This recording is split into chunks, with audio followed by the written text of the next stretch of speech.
Judge called Watson's actions heinous. She sentenced him to 17 years in prison, saying that whenever he had a parole hearing, I'll use everything in my power to make sure you stay in the entire 17 years. For the biggest chunk of my life, I was always the first. I was always the oldest. I was the first child, first nephew, first grandson, and the oldest sibling, oldest brother.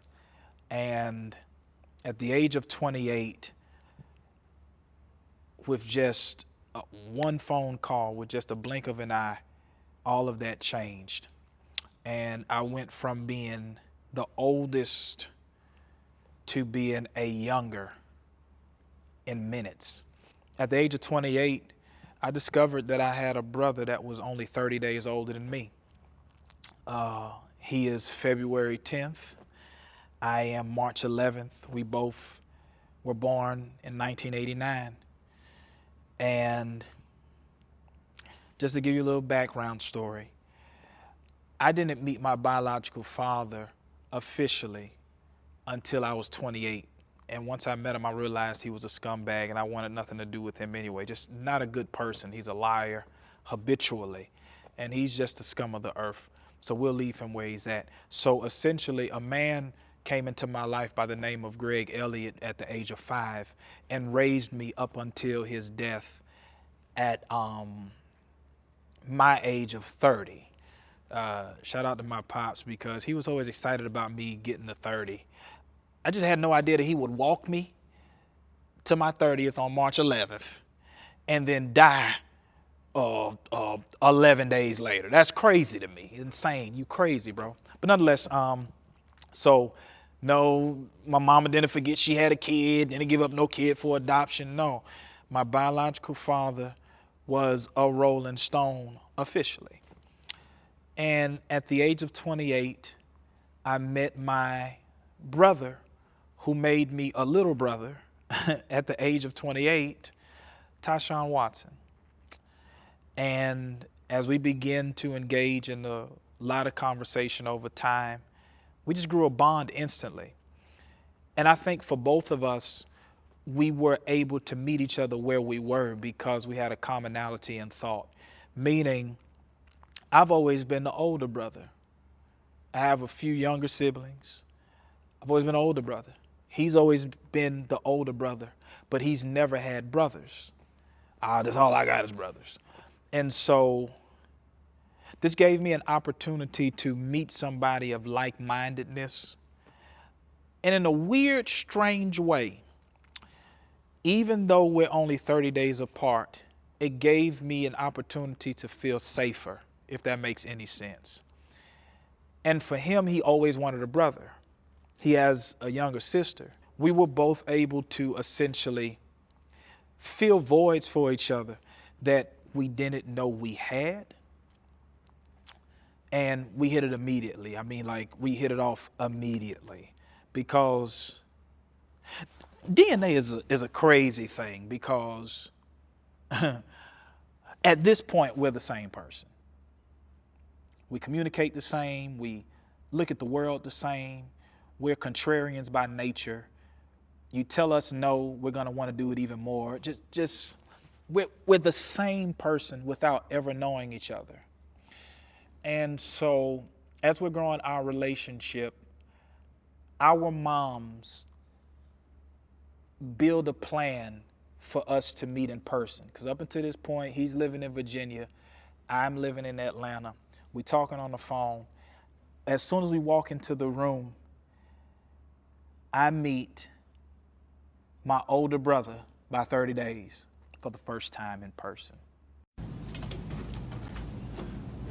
Bro, get out of here. Dude. What's up, bro? What is up, man? How you doing? I'm all right. Did you know about this? No, I didn't tell her on What's up, purpose. nephew? I've known about this for almost How you 2 doing? months. What? How you doing? Oh, Spin around like, wow. I wanted to see you are bigger than me, though. I wanted to see you. Alright, I get it. You know how 20 better look. That's crazy. Oh man, I know I've been tripping. I would never expected this. See, I told you. Like, I said, he may thought something was up. He's not expecting this right here. What's up?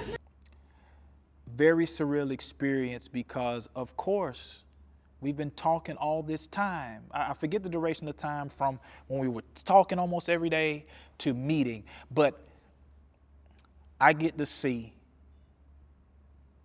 my older brother for the first time in the flesh.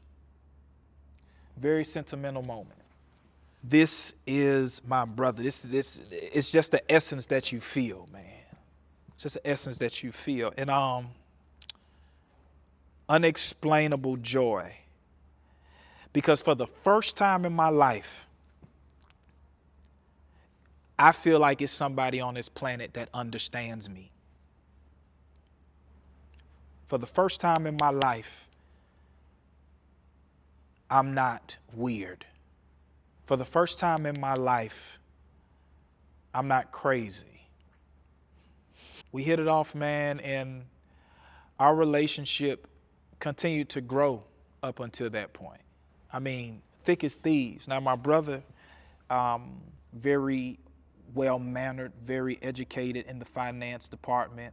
He worked in the hotel business, but he was an exec as far as concierge. So any important person that comes, they would go through him. He would book all the limos. He would book them under the secret names and check them in on the back alleyway so that way nobody knew they was there.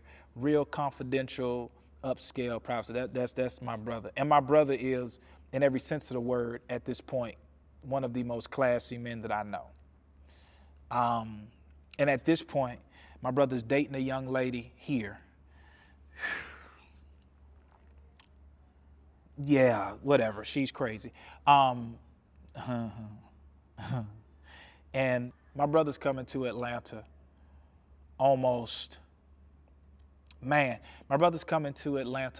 every weekend. He would go do his job during the week in Virginia, and he'll be in Atlanta in the weekend seeing his girl, and of course we seeing each other, or every other weekend, however it coincided. And I had an older brother. I had a brother that understood me. Now I love all my brothers, but our mentalities and how we view the world is just different.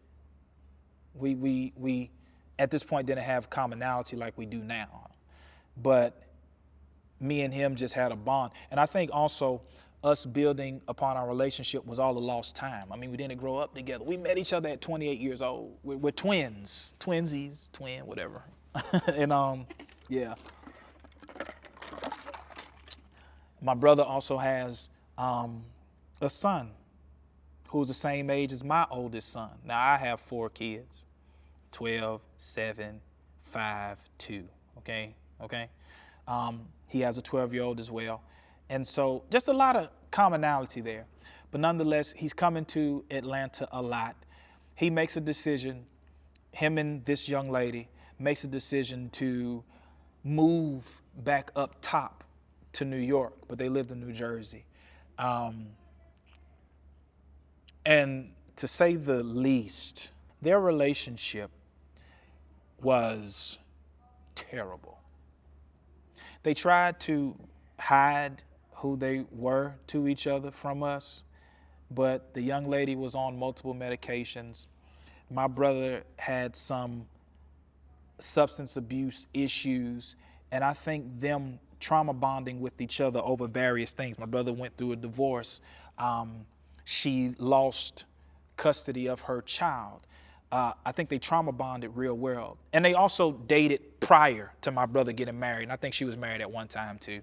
I told him never to date her, because if any court system gives the child to the daddy, that mama got something going on with her. I'm just being honest. And I always told him that. I told him, bro. They moved back up top. I'm doing a lot of traveling because in my field, I do a lot of different activities as far as band culture, music education. I'm preaching a lot, so I'm always traveling. So There's one incident in particular, and this is all going to make sense. There's one incident in particular to where I'm flying into Philadelphia. So I'm there. I drive over to Jersey to see him. Mind you, at this point, him and the young lady, they get into a fight. She's acting real rude towards me. Never done nothing to you, lady. And they get into a fight. I break up the fight. I said, bro, this ain't going to be good, man. You got to get out of here. He's like, yo, I'm good, bro. Like, I'm good. He's one of them people that's always good. Now, mind, this is years spanning. What, I'm 37, so what, 33? You know what I'm saying? 33 at this time. So from 28 to 33, we building, I'm visiting, he visiting, X, Y, and Z.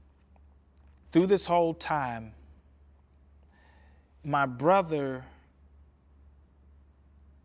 and this substance tussled a lot. My brother and this substance pretty much was hand in hand. My brother and this substance was the most toxic couple you can imagine. I'm talking about alcohol. My brother struggled with his drinking. And I think the struggle really started after he met me. I didn't want to believe it, but in some sort of way, the very bond that we had, I felt also pushed him more towards the bottle. And let me tell you why. Remember I told you how I met my biological father officially when we were 28. How I met my biological father is I just cold called the first number of his name one day. Me and my mom were together. I struggle with stomach issues at this time. God has delivered me. I don't deal with stomach issues too bad. Just dairy ain't good for the black man. Amen. My mom doesn't have these same issues. Nobody around me has these same issues at this time. We just joking. It's around Thanksgiving. Man, that dude probably got stomach issues, huh? My mom is like, yeah, probably. I was like, I just want to find him. Yo, this is how surreal this is. I type in James Watson, Brooklyn, New York. And yes, I talk about him because he's a scumbag. Because he knew about me the whole time. He just chose not to be in my life. He was on, my mom had him on child support. He didn't show up. He just wasn't there on purpose, like he knew me. But he just chose not to. He seen me one time as a baby, from what I understand. And then that was it. But nonetheless, I called James Watson, Brooklyn, New York. I hear, hello? I'm like, is this James Watson? He says, yeah, this is me. I was like, man, I'm your son. He has this big old, oh my God, man. Wow, I can't believe that I'm finally getting to talk to you, man.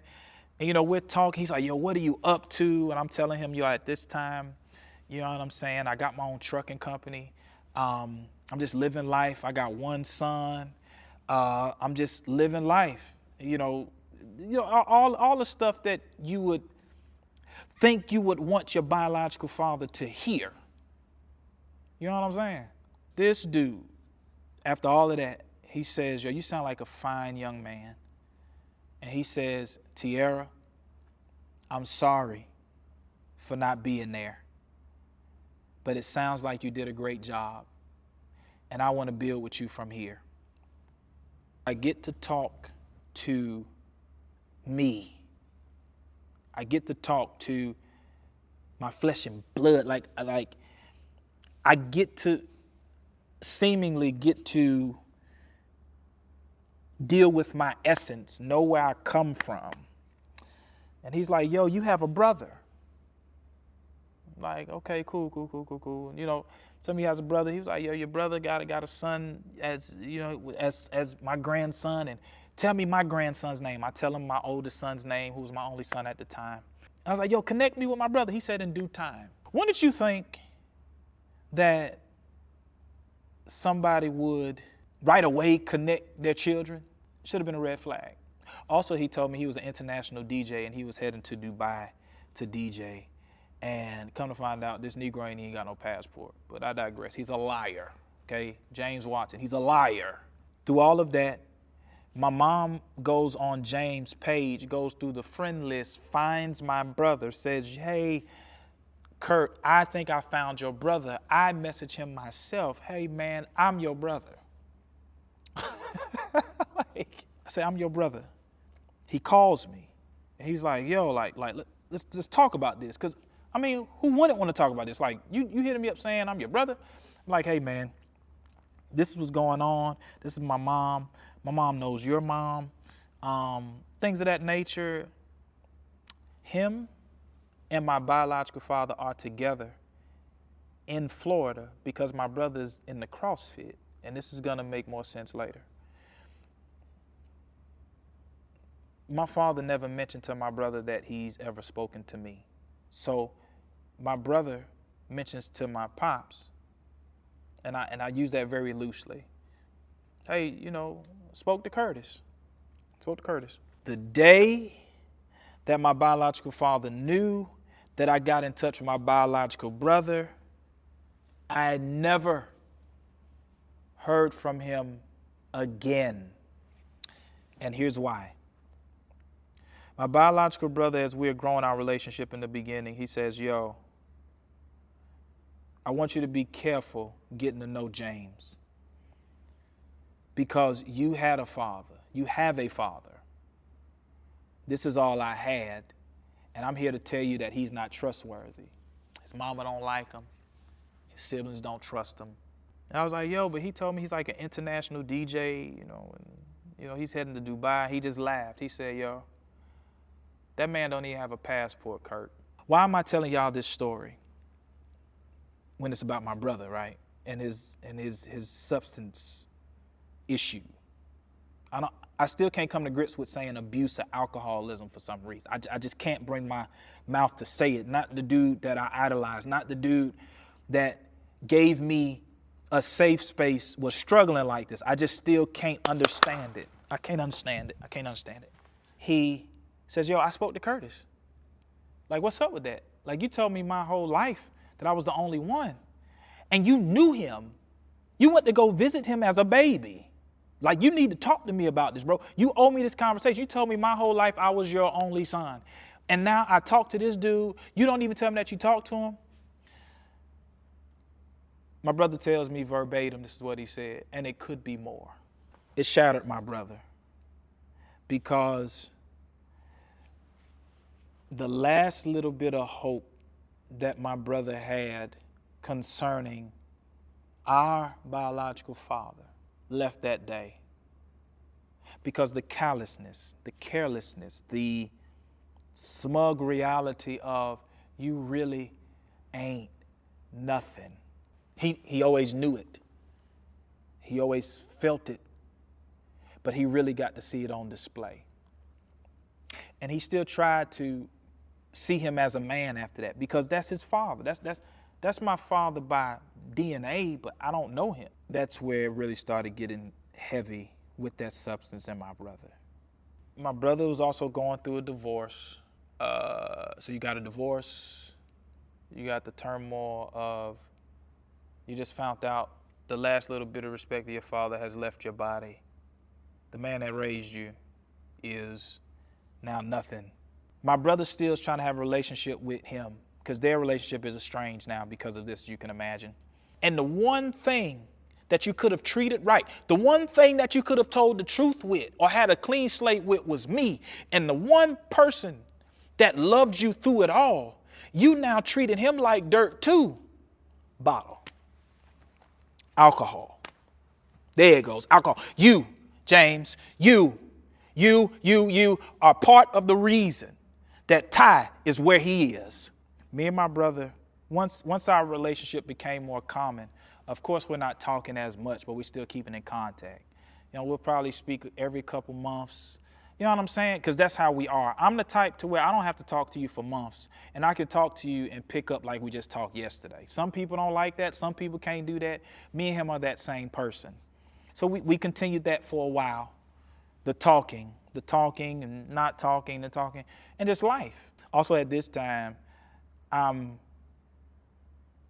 having my fourth kid. So I go from having just my one son, who is now 12, to I have my 7-year-old, have my 5-year-old, well, 6-year-old, excuse me, because the middles are a year apart.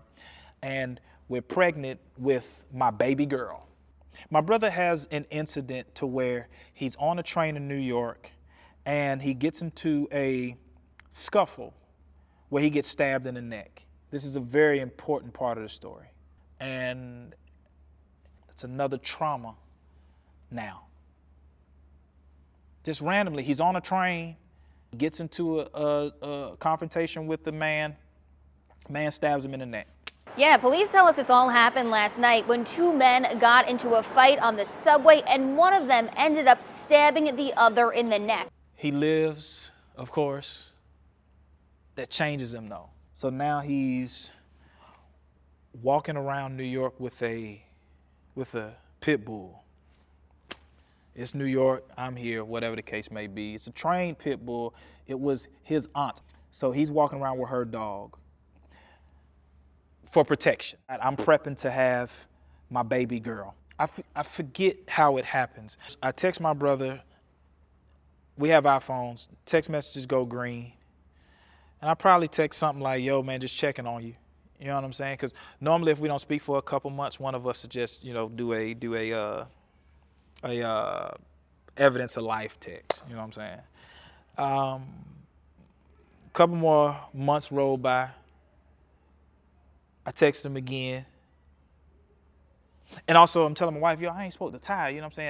At least we'll talk by this time. And if I'm not mistaken, I think I texted him the last time when my baby girl was born. Hey, your niece is here. Green. No reply. Probably on his I don't want to talk to nobody thing. Because I have those moments. It's like, I really don't want to talk to nobody.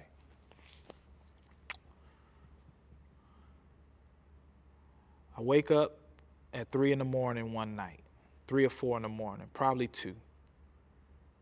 The witching hour.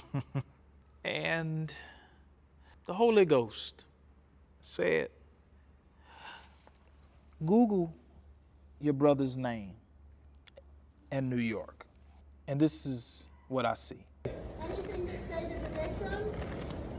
Did your dog bite you? Very sorry. You're very sorry? Very sorry for the victim. You're very sorry for the victim? What's the dog's name? Why didn't you leash the dog? But your heart goes out to the victim, but you hit the victim, right? What happened?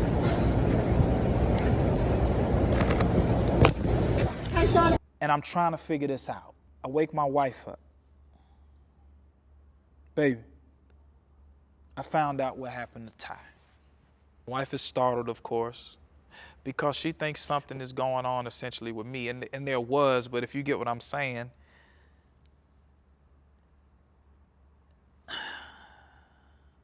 what? And I proceed to find everything that I can. Prosecutors say Watson put him in a chokehold and tackled him to the ground, stomping on his head. Watson walked back in and sat in the dining area. And by this point, I think it's been a year has passed that this man has been in Rikers, in jail at this time. This is before conviction. Should we have talked more? Should I have talked to him about his habit? Should I have, is there anything I could have done to relieve this situation? That's what's going through my head. So I reach out to his sister. Is this true? What I'm seeing? Yeah. Get my number to him. Now, I don't remember exactly the way, but my brother only had a certain call list, so he would call his aunt, who could then call anybody on three-way.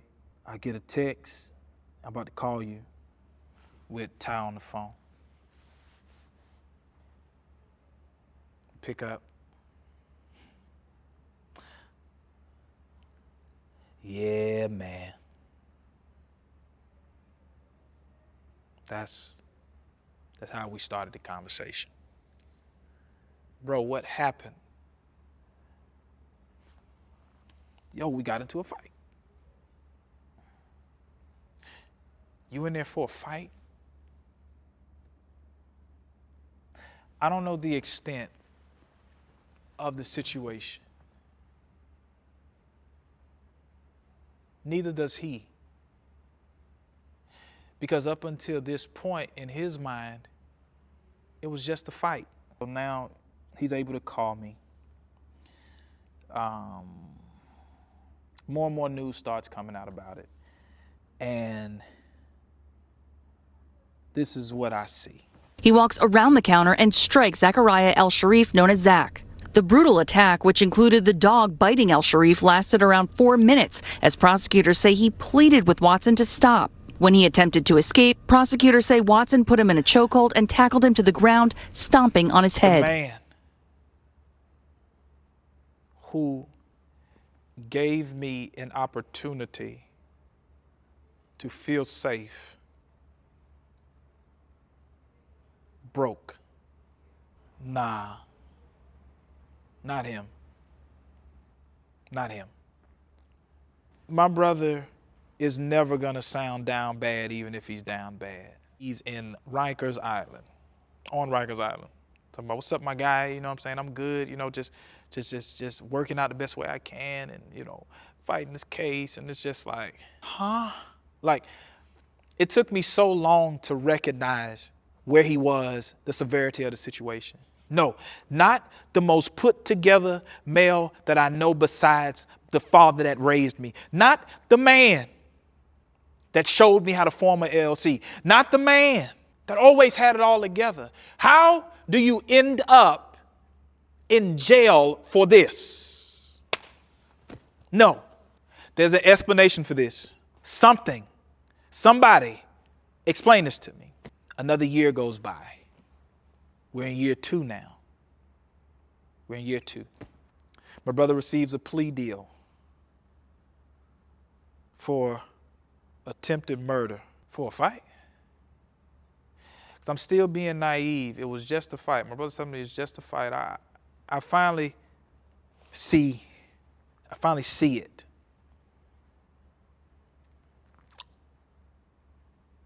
I couldn't breathe when I seen it. My brother gets a plea deal, denies the plea deal. It's just a fight. And at this point, I'm like, yo, this wasn't a fight, bro. We got to take this serious, bro. I'm ignoring my brother at this point because I don't know what to say. What I witnessed and who I know is not the same person. Something happened. Who I saw on that TV screen and who I know is not the same person. The person that I know is gentle. The person that I know is cunning and smart and loving everybody and the person that I saw was this rage. I just seen rage. I seen fire. I seen trauma. I saw emptiness. Also at the same time seeing heaviness. Who are these people? And how do they coexist? How have they coexisted this whole time I've known him?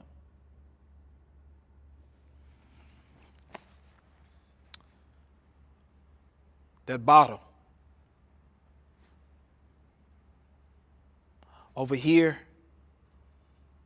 is the man that is striving to be great, striving to be good, striving to create a better life for his son, working. But over here is all of this unaddressed trauma, unaddressed habits, unaddressed emotions, unaddressed unhingedness. I don't even know if that's a word. Same person. Two mindsets trying to coexist. And on this day, that man met all of the trauma, all of the brokenness. That man met a man that I didn't know. It's trial time. I'm home in Atlanta. I'm not hearing much.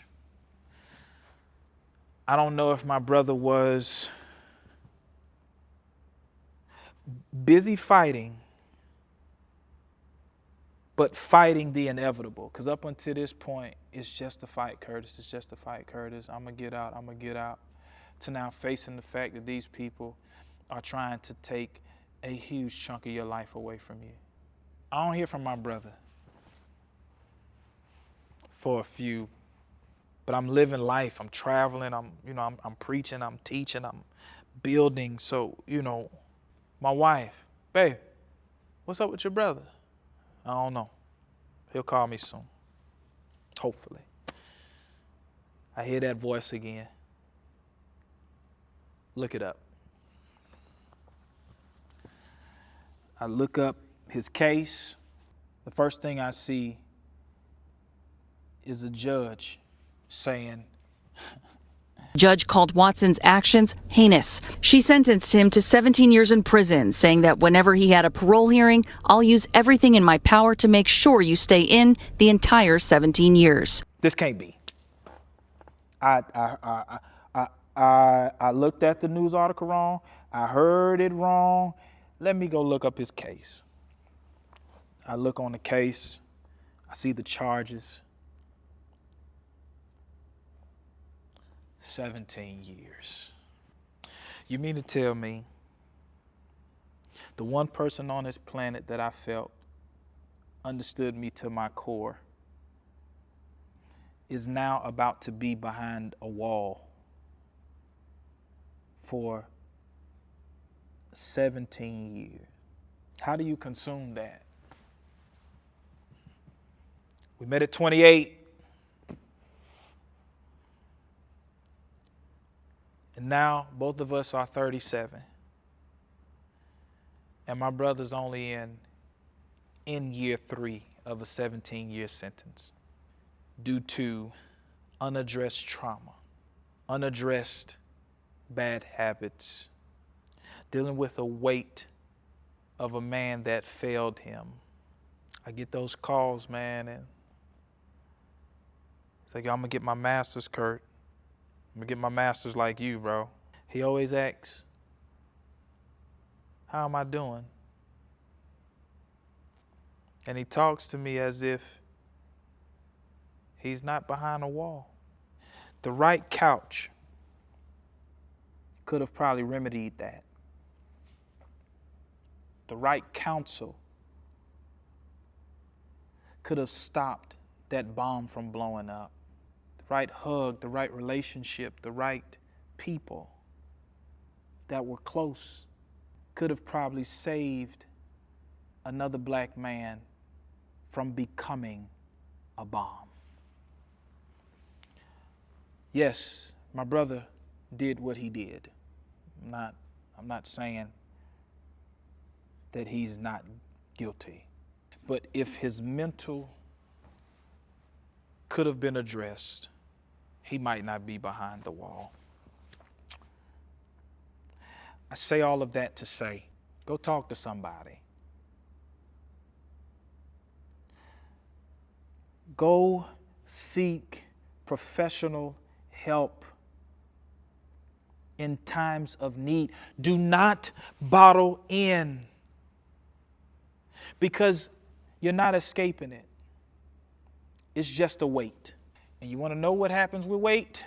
As you get heavier and heavier and heavier, the burden is no longer bearable. And people whom you never meant to hurt will get hurt in the process, because you're carrying weight, you're carrying madness, you're carrying anger that if it would have been addressed, you wouldn't have been trying to escape it. You would have been able to drop it. There's a lot of people that are running in circles, running around their problems. Plain and simple, don't let that be you. Mental health, mental anguish, mental instabilities, mental complications are all real things. Go talk to somebody. I know, especially in the black community, we still look at all this therapy and stuff as cliche or it's the new fad. But no, this is helping people. Go talk to somebody. Because now I know a person. I know a man who, if they would have just went to seek professional help, he'd be sitting right here next to me. But now, the only communication I get is when I get that jail call.